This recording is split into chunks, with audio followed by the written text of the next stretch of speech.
Presiden Joko Widodo melanjutkan lawatannya ke kota Moskow untuk bertemu Presiden Rusia Vladimir Putin. Kunjungan ke Rusia dilakukan setelah bertemu dengan Presiden Ukraina Volodymyr Zelensky di Kiev, Ukraina untuk pembicaraan perdamaian antara Ukraina dan Rusia.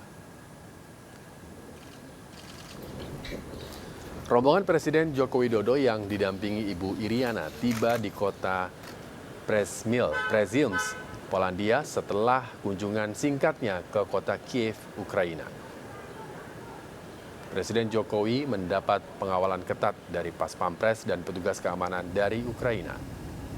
Dari stasiun, Presiden Jokowi beserta rombongan menuju Bandar Udara Internasional Rzeszów-Josionka, Polandia untuk bertolak langsung ke Moskow, Rusia dengan menggunakan pesawat kepresidenan.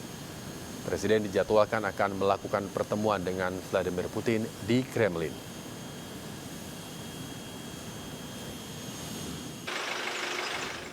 Presiden Joko Widodo mengundang langsung Ukraina untuk berpartisipasi dalam KTT G20 yang akan diselenggarakan di Bali. Presiden Zelensky menanggapi partisipasi Ukraina bergantung pada situasi keamanan.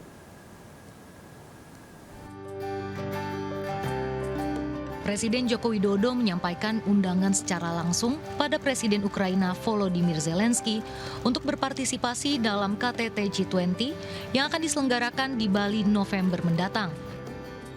Hal ini disampaikan oleh Jokowi saat pertemuan di Istana Mariinsky Rabu 29 Juni 2022. Kunjungannya ke Ukraina merupakan perwujudan kepedulian Indonesia terhadap situasi Ukraina. Presiden Jokowi juga menyampaikan komitmen Indonesia untuk memperkokoh kerjasama bilateral dengan Ukraina. Jokowi menyampaikan pentingnya penyelesaian damai dan menawarkan diri untuk membawa pesan dari Presiden Zelensky kepada Presiden Putin yang akan segera ditemuinya. Terakhir, ia menyampaikan kepedulian Indonesia terhadap negara terdampak perang dan akan berkontribusi memberi bantuan termasuk obat-obatan. Sampaikan kembali undangan saya kepada Presiden Zelensky secara langsung untuk berpartisipasi dalam KTT G20 yang akan diselenggarakan bulan November tahun ini di Bali. Kemudian yang kedua, saya tegaskan posisi prinsip Indonesia mengenai pentingnya penghormatan terhadap kedaulatan dan integritas wilayah.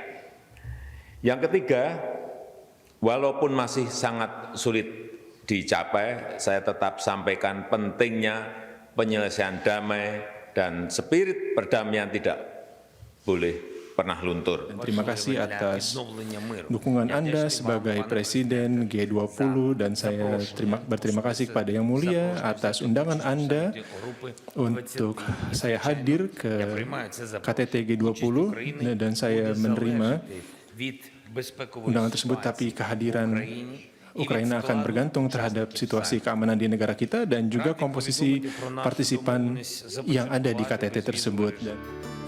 Sementara itu, Presiden Zelensky menyampaikan apresiasinya terhadap dukungan dan bantuan yang diberikan Indonesia pada Ukraina. Ia juga menerima undangan untuk berpartisipasi dalam KTT G20, namun tergantung dengan situasi keamanan negara serta komposisi partisipan dalam KTT tersebut. Zelensky juga turut mengundang kalangan usaha Indonesia untuk berpartisipasi dalam rekonstruksi Ukraina pasca perang. Menurutnya, Ukraina sangat penting bagi rantai pasokan pangan dunia, sehingga semua usaha perlu dilakukan agar Ukraina dapat kembali melakukan ekspor bahan pangan.